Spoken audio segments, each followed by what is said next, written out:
આમ આદમી પાર્ટીની આજની આ પ્રેસ કોન્ફરન્સમાં આપ સૌનું હાર્દિક સ્વાગત છે। અમારા માટે, આપણા સૌના માટે ખૂબ ખુશીનો પ્રસંગ એ છે કે ખેડૂતો માટે પડદાના મુદ્દે સરકાર સામે મજબૂત લડત આપીને 108 દિવસથી વધારે ખેડૂતો માટે જેલમાં ગુજાર્યા પછી આપણા ખેડૂત નેતા માનનીય રાજુભાઈ કરપડા જામીન મુક્ત થઈ અને આપણી સૌની વચ્ચે આજે હાજર છે। આ આખા આંદોલન દરમિયાન, જેલવાસ દરમિયાન જે કંઈ એમના અનુભવો છે અને ખેડૂતો માટે શું શું થઈ શકે એવું હજી છે એની વાત રાજુભાઈ કરપડા કરશે। તો આપણે સૌ રાજુભાઈ કરપડાની વાત સાંભળીશું। આજની આ પ્રેસ વાર્તામાં તમામ પત્રકાર મિત્રોનું હૃદયથી સ્વાગત છે। સાથે જ મારી સાથે ધારાસભ્ય ગોપાલભાઈ, સાગરભાઈ, અમારે સહપ્રભારી શ્રી ગુલાબભાઈ, અમૃતભાઈ મકવાણા, સાથે જ મોટી સંખ્યામાં જ્યારે ખેડૂતો ઉપસ્થિત છે ત્યારે તમામ મિત્રોનું હૃદયથી સ્વાગત કરું। આમ તો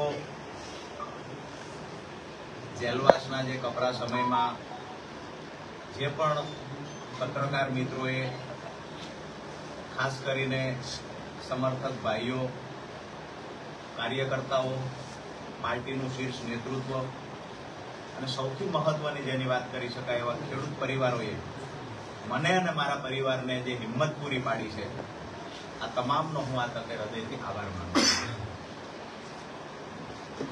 10/10/2025ના રોજ જે વર્ષોથી બોટાદ માર્કેટિંગ યાર્ડમાં વેપારીઓ દ્વારા જે ખેડૂતોનું શોષણ થતું એના વિરોધમાં રજૂઆત કરવાના પ્રયત્ન કર્યા। હજારોની સંખ્યામાં ખેડૂતો ઉપસ્થિત રહ્યા। માત્ર મૌખિક બાહેંધરી આપી ખેડૂતોને ગુમરાહ કરવાના ક્યાંક ને ક્યાંક એપીએમસીના સત્તાધીશો દ્વારા જે પ્રયત્નો થયા, ખેડૂતોએ લેખિતમાં બાહેંધરી માંગી કે ફરી વખત પડદાના બહાને અમારી સાથે છેતરપિંડી ન થાય, આ બાહેંધરી જોઈએ। પરંતુ આપ સૌ જાણો છો કે 10 તારીખે શરૂઆત થયેલી ગાંધી ચિંધ્યા માર્ગે લડાઈની 12 તારીખે જયારે ખેડૂતો હળદળ ગામે મળ્યા ત્યારે અમુક લોકો દ્વારા ક્યાંક ને ક્યાંક કાર્યક્રમને બગાડવાના પ્રયત્ન થયા। કાર્યક્રમ ખેડૂતો શાંતિથી કરી રહ્યા હતા।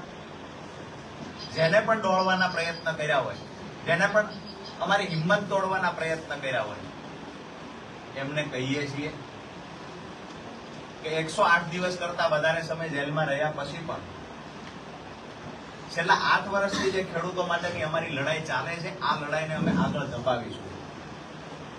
ખેડૂતોના પાક નુકસાનના વળતરની વાત હોય, અતિવૃષ્ટિ અનાવૃષ્ટિના સમયે ખેડૂતોનું વળતર ચૂકવવાની વાત હોય, હાઈ ટેન્શન લાઇનનો પ્રશ્ન હોય, જમીન સંપાદનનો પ્રશ્ન હોય, સિંચાઈના પાણીનો પ્રશ્ન હોય, જ્યારે પણ ખેડૂતોએ અવાજ કર્યો છે અને મદદ માંગી છે ત્યારે અમે ખેડૂતોની સાથે ખંભે ખંભો આપીને ઉભા રહ્યા છીએ।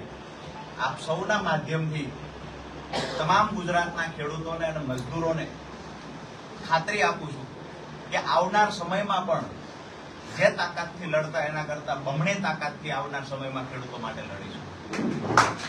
મહત્વની વાત એ છે કે જે જેલવાસનો સમય 108 દિવસ કરતા વધારે રહ્યો, તો આ સમયગાળા દરમિયાન આવનાર સમયમાં ખેડૂતોની સુખાકારી માટે શું કરી શકાય, શું રોડમેપ બનાવી શકાય, આ વિચારવાનો સમય મળ્યો છે અને જે સમય મળ્યો તો એનો સદુપયોગ આવનાર સમયમાં જોવા મળશે। આપ સૌનો ખૂબ ખૂબ આભાર। કોઈ પત્રકાર ભાઈઓનો કઈ પ્રશ્ન હોય, પત્રકાર મિત્રોનો આગામી દિવસોમાં શું સમય રણનીતિ રહેશે ખેડૂતો માટે?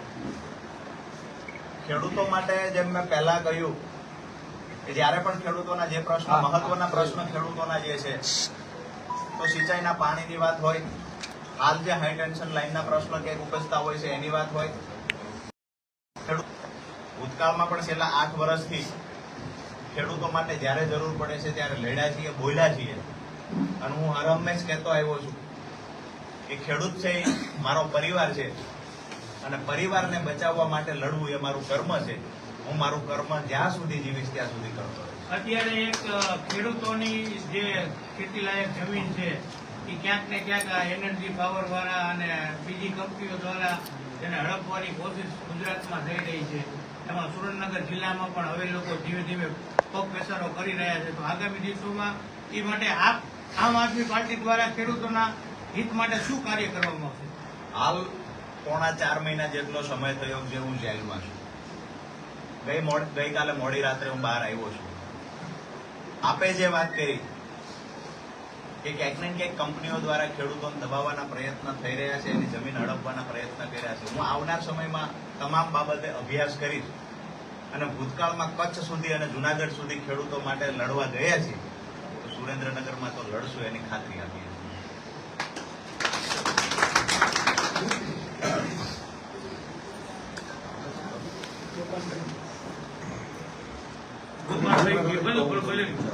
ગોપાલભાઈ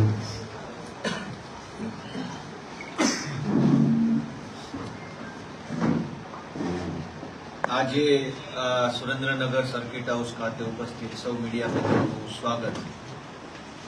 આજે ગુજરાતભરના ખેડૂતોને એક હિંમત પૂરી પાડનાર, ખેડૂતોને એક ટેકો પૂરો પાડનાર અને ખેડૂતો વતી સતત લડી રહેલા અમારા લડાયક યોદ્ધા ભાઈ શ્રી રાજુભાઈ કરપડા પોણા 4 મહિના જેટલા લાંબા સમયના જેલવાસ પછી આપણા સૌની વચ્ચે આવ્યા છે. એ બદલ હું એમનું સ્વાગત કરું છું અને આવકારું છું.